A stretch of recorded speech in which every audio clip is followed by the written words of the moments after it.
자, 이제 업데이트가 어느 정도 됐으니까 네. 이제는 기존 영상에 이 시청자분들이 달아준 댓글을 보면서 거기서 있었던 궁금증을 하나씩 좀 풀어나가는 그런 시간으로 이어가도록 하겠습니다. 네.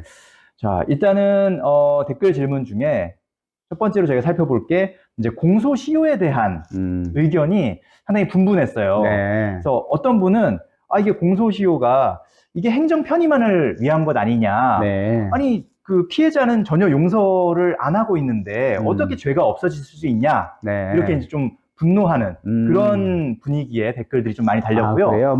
네. 또 한편에서는 아니다. 공소시효는 그래도 필요하다. 왜냐하면 사법 시스템 상으로 이게 공소시효가 없으면 이제 증거가 없는데 오래된 사건도 계속해서 그걸 어쨌든 추적을 해야 되니까 그렇게 되면은 새로운 사건을 처리하기 힘들다. 뭐 이런 의견들이 있거든요. 요거에 대해 어떻게 조금 공소시효라는 게 이제 뭐 죄는 나빠요. 죄를 진 건 나쁜데 이것도 우리가 그리고 그 범죄를 이제 처벌하려면 증거가 있어야 되는데 그렇죠. 증거가 시간이 오래되면 없어지죠. 사람의 기억력도 없어지고 그렇죠. 증거물도 사라지고 썩어 없어지고 그러거든요. 그러니까 우리가 통상적으로 할 수 있는 거를 보통 지금 뭐 15년짜리도 있지만 그동안 10년, 뭐 7년, 5년 정도의 범위 내에서 우리가 그 범죄를 처벌하고 있는데 우리가 뭐 무한대로 이게 범죄를 처벌하다 보면 생각지도 않은 많은 문제들이 생길 수가 있어요. 그리고 진짜 우리 뭐 조선시대 걸 가지고 올 수도 없잖아요. 그렇죠. 그렇게 뭐 무한대로 할 수 없는 것이기 때문에 뭐 죄는 뭐 문제가 있지만 그래도 사회가 돌아가기 위해서는 어느 정도 시스템이 돼야 되고 그리고 처벌할 수 있는 증거나 사람, 뭐 기억, 뭐 이런 것들 남아있을 때 처벌하는 것이지 뭐 이런 것도 다 없어지고 그런데도 불구하고 옛날 걸 꺼내서 처벌한다는 것은 뭐 처벌 만능주의가 항상 정의가 아니에요. 처벌할 사람은 처벌해야 되지만 지난 것은 또 있고 또 사회가 앞으로 나가야 되지 계속 과거의 거를 뭐 고소고발하고 처벌하고 재판하고 하는 거는 사회적인 낭비라고 생각해요. 그러니까 적당히 할 필요는 있어요. 그렇군요. 자, 이제 두 번째 질문입니다.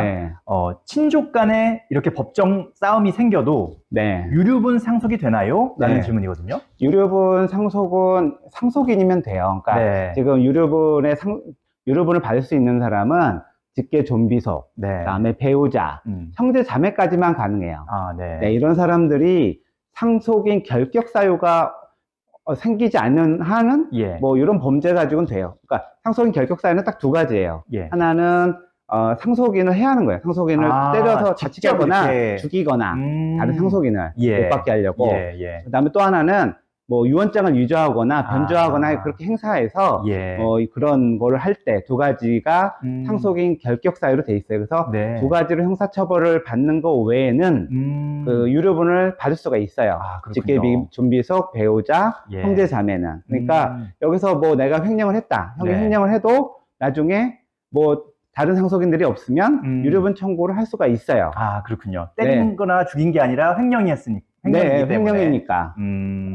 그렇죠. 횡령이거나 다른 범죄, 그러니까 그 무슨 재산범죄 같은 경우에는 유류분 자격이 박탈되지는 않아요. 그렇군요.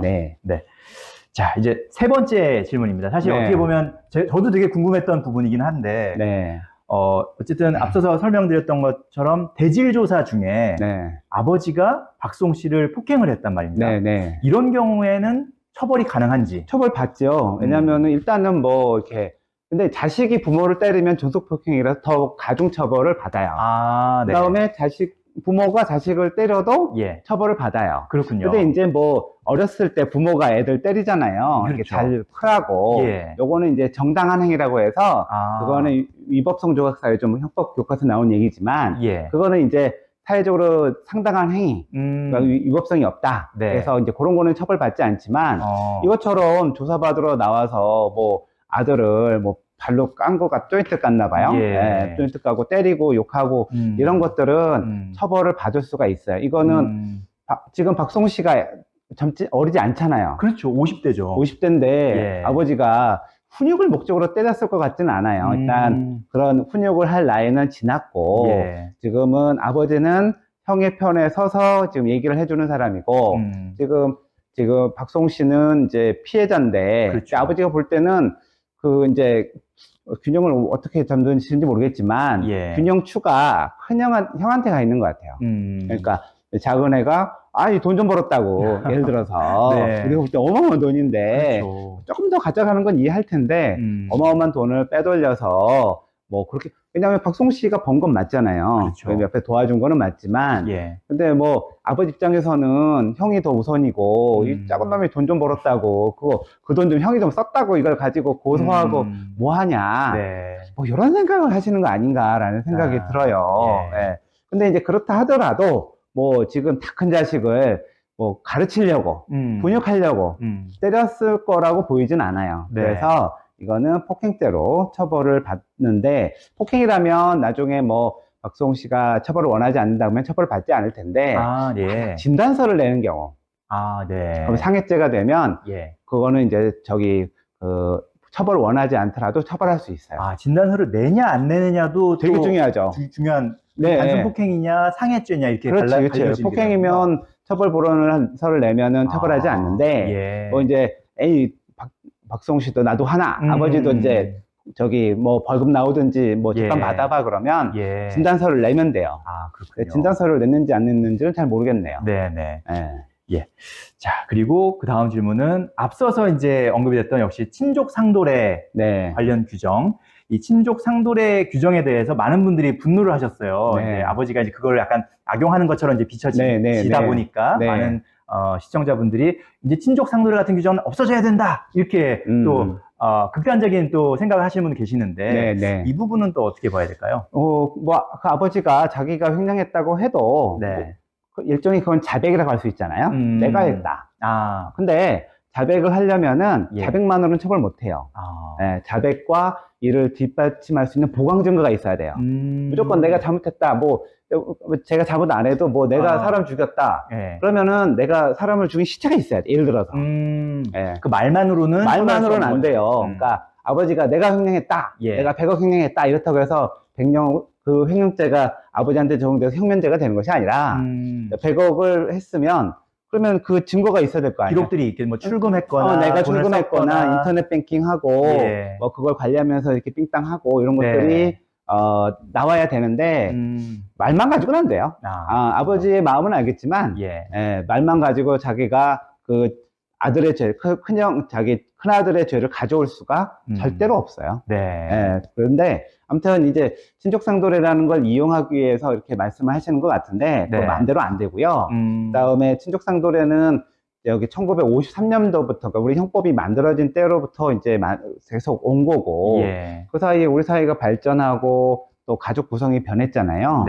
진짜 우리 그 동거 친족 이거는 사실 없잖아요. 그렇죠. 없고, 그 다음에 최근 뭐 한동훈 장관도 뭐 이제 좀 바꿔야 된다 뭐 이렇게 얘기를 하시는데 뭐 좀 진작에 바꿨어야 될 문제인 것 같긴 해요. 그래서 처벌할 수 있는 사람은, 그러니까 면제하는 사람은 아주 일부로만 하고 나머지는 한 4천을 넘어가면 대부분 이제 그냥 뭐 보통 사람하고 똑같이 그렇게 해야 지금 사회 변화와 맞다고 생각을 해요. 이전에 뭐 헌법재판소가 이거에 대해서 합헌으로 한 거는 아무래도 이제 그 헌법재판관들이 나이도 많으신 분들이어서 그 예전의 가치관을 그대로 이어받아서 하신 것 같은데 지금은 뭐 세상도 변했고 이런 환경에 따라서 우리 헌법재판소도 위원을 많이 하거든요. 그래서 과다하게 이거 뭐 어떻게 보면 나는 그 사람이 처벌 받았으면 좋겠는데 이런 조항 때문에 처벌을 못 받게 되면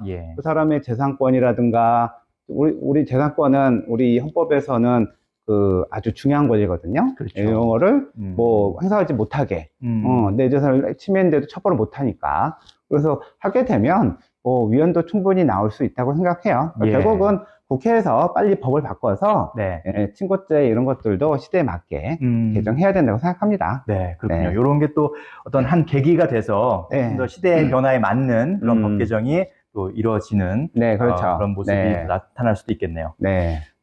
다음 또 질문입니다. 이 부분은 아마 이제 그 업데이트된 이후의 상황을 보고 이제 아마 댓글을 달아주신 것 같아요. 네. 62억 원 횡령을 했는데, 네. 이제 아마 전 영상에서는 아마 이제 양형 기준이 네, 네. 최대 6년 4개월이고, 네. 합의하거나 뭐 돈을 좀 일부 갚으면 네. 3년에서 5년 정도 받을 것 같다. 네, 이렇게 이제 네. 말씀하신 부분에 대해서 이제 특가 쳐버리면 7년 이상이고 61억 원 횡령인데 네. 이렇게 댓글을 달아주신 분이 계세요. 네. 예. 그래서 이제 그거는 이제 그러면 이제 그때는 21억인가가 돼 있었던 그렇죠. 거고, 예. 네. 61억이기 때문에 우리 특경법에서 50억 넘어가면은 무기에서 5년 이상 가능하거든요. 아, 그렇군요. 네, 무기에서 5년 이상 가능하고, 예. 그래서 제가 양형을 보니까 대략 5년에서 8년 정도 나와 있는 것 같아요.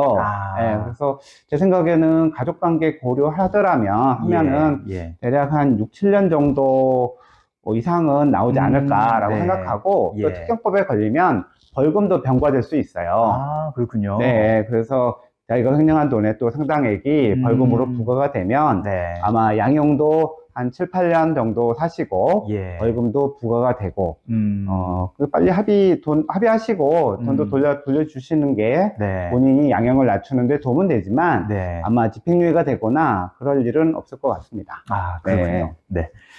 자, 그리고 그 다음 질문도 상당히 예리한 질문인데 저희가 이제 뭐 돈이 많이 버는 미혼인 경우에는 좀 이런 점을 주의해야 된다. 이렇게 이제 조언을 드렸더니 어떤 분이 근데 이제 나이가 많이 들어서 이제 아마 노총각 노처녀인 경우에 아이를 낳지 못하는 상황이 될 수도 있고 그런 경우에는 만약에 입양을 했을 때 그 아이를 제1상속인으로 올릴 수 있느냐 이런 질문도 하셨어요. 지금 원래 입양은 혼자 사는 남자 여자는 입양을 못해요. 이제 이번에 이제 개정을 해서 이제 가능하게 되는데 이전에는 양 부모가 다 있어야 돼요. 양 부모가 있어야 되고 그다음에 들어온 애는 미성년자여야 되고. 아, 미성년자여야 되는 조건이 있군요. 그러니까 뭐 내가 우리 저기 성교자를 갖다가 이제 양자로 할 수는 없어요. 그런다고 해서 제가 상속인이 되거나 하는 건 없는 거군요. 아니, 양자가 되면 상속인이 되는데 양자가 못 돼. 아, 양자가 아예 못 되는군요. 미성년자여야 되니까 어렸어야죠. 아, 그렇군요. 뭐 아무나 그러면 뭐 양자 들여서 그렇게 할게요. 그리고 지금 원래는 이제 부부가 있어야 되는데 지금 개정돼서 개인 그러니까 사회생활이 지금 이제 혼자 있는 사람도 많잖아요. 그렇죠. 그래서 혼자 있는 사람도 입양을 할 수 있도록 일단 이제 제도가 이제 변하긴 했는데 기본적으로는 양 부모가 있어야 어린 사람을 키우는 데 있어서 그게 좋으니까 일단 그런 요건들이 있고 또 입양을 한다는 게 되게 이제 까다로워요. 왜냐면은 법원에서 이제 감독을 하면서 그 다음에 이 사람이 적절하게 입양할 수 있는지 여부를 판단하니까 그래서 사실은 입양을 남의 애를 데려와서 입양을 해가지고 다른 사람들에게 상속을 못하게 한다 이런 거는 일단 혼자 살고 있는 사람은 일단 어려운 일이고요.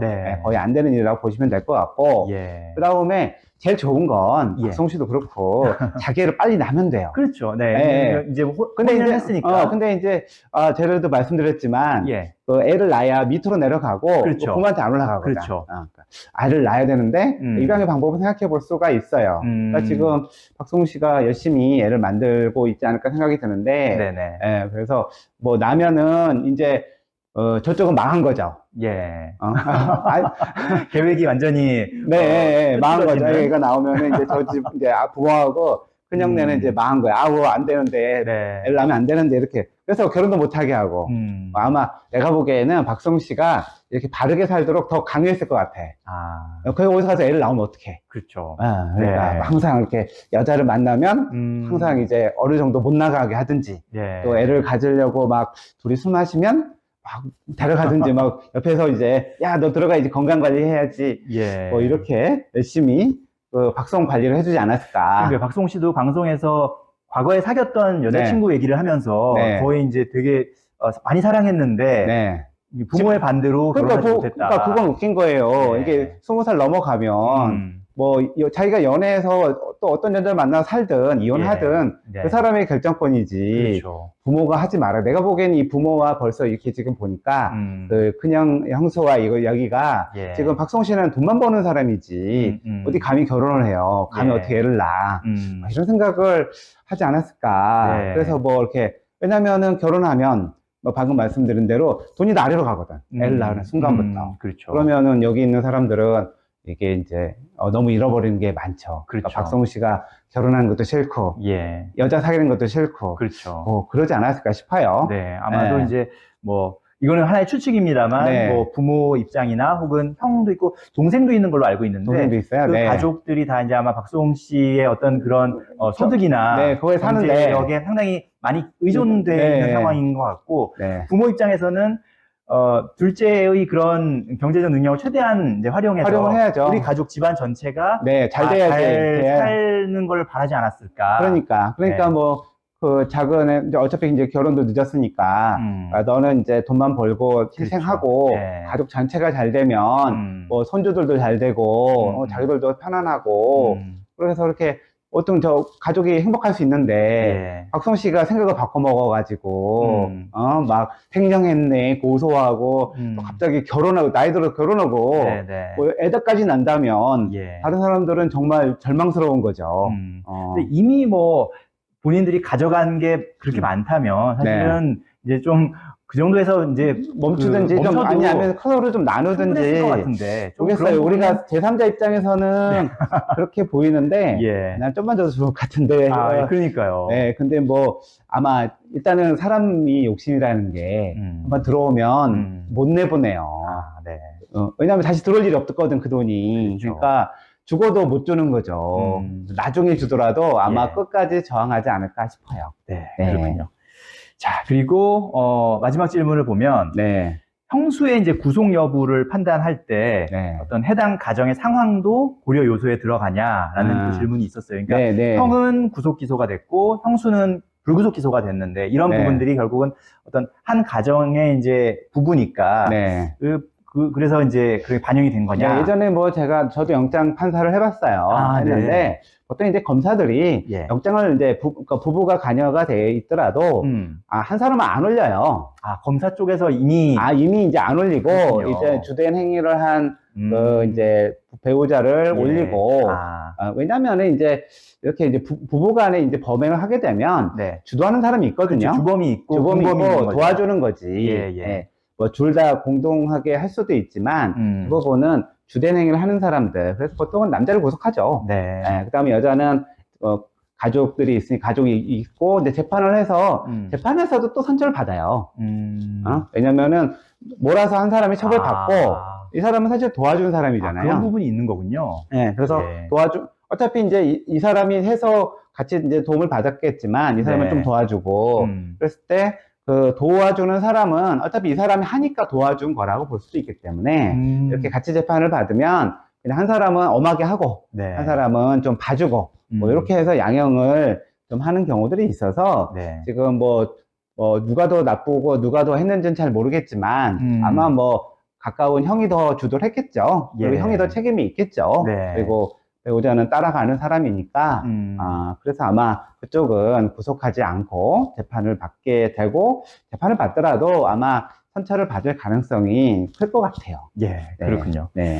자, 그리고 사실 질문은 이제 뭐 이 정도 정리하면 될 것 같고 사실 또 하나의 소개할 만한 댓글이 있는데 여기 보면 이제 뭐 다른 이야기도 있지만 찐 잘하실 듯? 뭐 이렇게 남긴 부분이 있어요. 뭘 잘한다는 거야? 이게 뭐냐면 그 변호사님께서 마지막에 박성우 씨 저 잘할 수 있어요. 돈 관리. 전화 아직도 안 왔어요. 전화가. 왜 전화 안 주세요? 박성우 씨 빨리 전화 주세요. 아마 그 말씀에 대해서 아마 그 영상을 보신 시청자분이 정말 변호사님이 그런 관리를 잘 해주실 것 같다. 그런 의미에서 칭찬 댓글을 달아주신 걸로. 이게 이제 사실은 이제 변호사들이 그런 일을 좀 해야 돼요.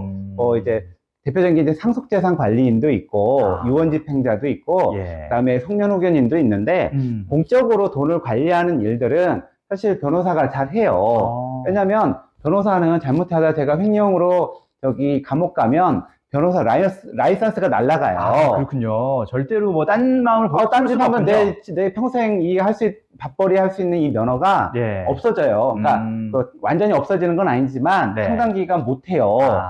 그래서 우리는 소심하거든요. 그래서 법대로 하고 알려주고 대신에 보수를 좀 더 주세요라고는 얘기할 수 있겠는데 또 했다가 우리가 고소돼서 재판받으면 변호사 면허가 날아가니까 그래서 이제 변호사들을 쓰는 것도 제가 보기에는 좀 더 주고 더 안심할 수 있다.